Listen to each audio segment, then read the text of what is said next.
Hello guys, তোমরা সবাই কেমন আছো? আশা করছি ভালো আছো। আমি এই ঠান্ডার মধ্যে মোটামুটি আছি। আর যে পরিহারে ঠান্ডা পড়েছে, আর এই শীতকাল এলেই আমার সর্দি কাশি বেড়ে যায়, ঠিক আছে, গাল ফোলে। তো আজকে আমি যাচ্ছিলাম ব্যাংকে, তার জন্য আমি সোয়েটার, টুপি, রুমাল টুপি একদম কান দিয়ে ভালোভাবে বেঁধে নিয়েছিলাম। ব্যাংকে যাওয়ার কারণ হচ্ছে আমি খুব বড়লোক।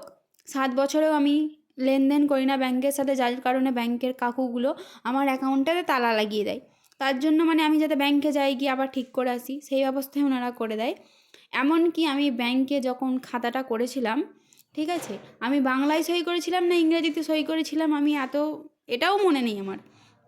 তো তার জন্য আমি ব্যাংকে যাচ্ছি, যেহেতু আমার একটা ইএমআই চলছে। তো এখানে আমি পুরো ফুল রেডি হয়ে গেছি।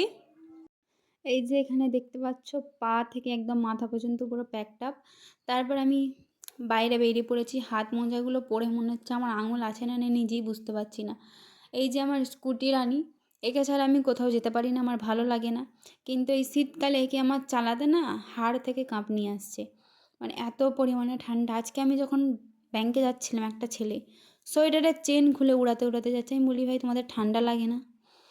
তোমাদের কি ঠান্ডা লাগে না? না ছেলেদেরই ঠান্ডা লাগে না, শুধু ঠান্ডা আমাকেই লাগছে এরকম? না শুধু মেয়েদেরই ঠান্ডা লাগে? আমি বুঝতে পারি না। এই যে আমি শাখাতে তারপরে চলে গেছি। শাখার সামনে আমি বসেছিলাম, মানে কাউন্টারের সামনে।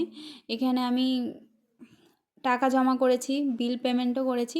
আর এই যে আমার হাতটা এত পরিমাণে ঠান্ডা হয়ে গেছে, মনে হচ্ছে যেন জমে যাবে, রক্ত চলাচল করা বন্ধ হয়ে যাচ্ছে। তারপরে আমি চলে আসি বাড়ি। এখানে আমার মা দুটো গান্ধীর বড় বড় নোট ধরিয়ে দেয় আমাকে, এই বাজার করার জন্যে।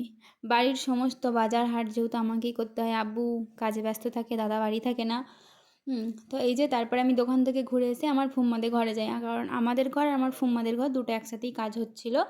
হ্যাঁ, সব রেডি হয়ে আছে। আবার মার্বেলের কাজ চলছে এখানে। ফুম্মাদের এটা কিচেন, মানে রেড আর ব্ল্যাকের এই টাইলসটা বসিয়েছে, খুব সুন্দর লাগছিল দেখতে। এখানে বেসিন বসবে, ও মানে পুরো কিচেনের সেট আপটা হচ্ছে এখানে। আমার তো খুব ভাল লাগছিলো দেখতে। ফুম্মাদের কমপ্লিটের পর আল্লাহ যদি হয় আমাদেরও হবে। আর এখানে পুরো গাদ্দা মার্বেল রাখা আছে, কারণ পুরো বাড়িটাতে হবে। এখানে হোয়াইট সিমেন্ট সব কিছু রাখা আছে। আর এত পরিমাণে ধুলো উড়ছিল। তো আজকের ভিডিওটা আমার কেমন লাগলো অবশ্যই আমাকে বলবে। ঠিক আছে, টাটা।